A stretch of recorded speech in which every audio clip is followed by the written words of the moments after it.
जीवन में हर व्यक्ति सफल बनना चाहता है, लेकिन सफल बनने के लिए आपको अच्छे विचारों को अपनाने की ज़रूरत है।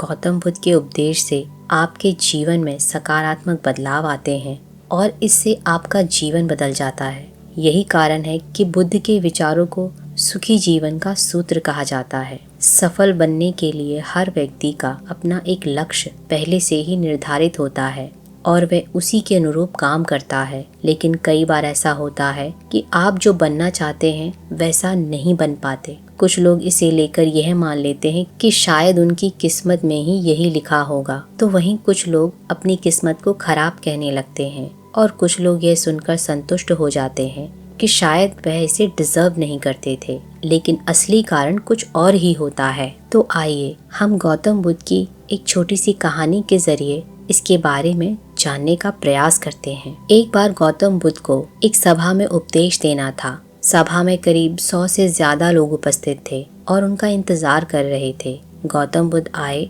लेकिन बिना कुछ कहे ही चले गए। बुद्ध का ऐसा व्यवहार देख सभी हैरान रह गए, लेकिन किसी ने कुछ उनसे कहा नहीं। अगले दिन फिर से सभा का आयोजन हुआ, लेकिन आज सभा में उपस्थित लोगों की संख्या घटकर 80 हो गई। आज भी बुद्ध ने ऐसा ही किया। वे सभी आए, लेकिन बिना कुछ बोले चले गए। आज भी लोग हैरान हुए, लेकिन बुद्ध से किसी ने कुछ नहीं कहा। अगले दिन फिर से सभा का आयोजन हुआ और लोगों की संख्या घटकर 50 हो गई। बुद्ध फिर से सभा में आए और बिना कुछ बोले ही चले गए। आज भी बुद्ध से किसी ने कोई प्रश्न नहीं किया। अगले दिन फिर से सभा का आयोजन हुआ और इस बार लोगों की संख्या केवल 30 थी। आज भी बुद्ध बिना कुछ बोले मुस्कुरा कर चले गए। आप सोच रहे होंगे कि आखिर बुद्ध को कुछ बोलना नहीं तो बार बार सभा का आयोजन ही क्यों हो रहा है। ठीक इसी तरह सभा में मौजूद लोगों को भी गुस्सा आ रहा था, लेकिन इसका जवाब जानने के लिए आपको धैर्य रखना होगा।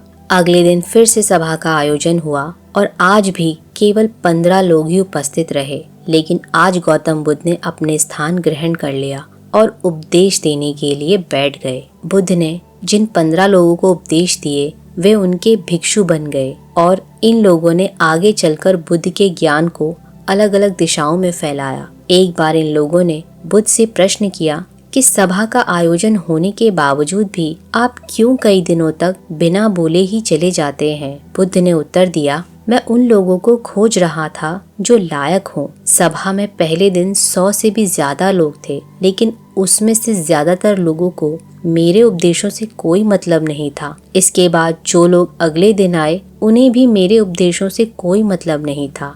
वो तो केवल इसलिए आए थे क्योंकि वो देखना चाहते थे कि आखिर सभा में होता क्या है। लेकिन मुझे ऐसे लोगों की तलाश थी जो मेरे ज्ञान को जन जन तक पहुंचाएं। मैं कई दिन तक इसलिए बिना बोले चला गया क्योंकि मैं यह देखना चाहता था कि आखिर वो कौन लोग हैं जो सच में उपदेश सुनना चाहते हैं और जिन्हें वास्तव में ज्ञान पाने की प्यास थी।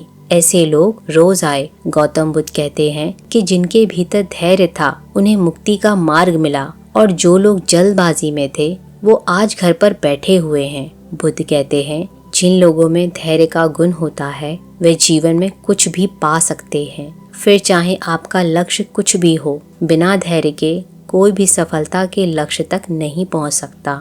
आज भागदौड़ भरी जिंदगी में लोगों में धैर्य नहीं है।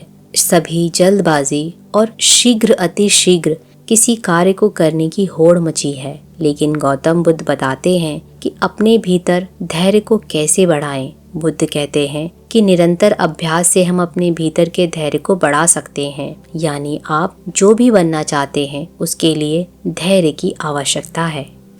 अगर आपको ये वीडियो अच्छा लगा हो तो वीडियो को लाइक, शेयर और सब्सक्राइब करें और बेल आइकन दबाना ना भूलें।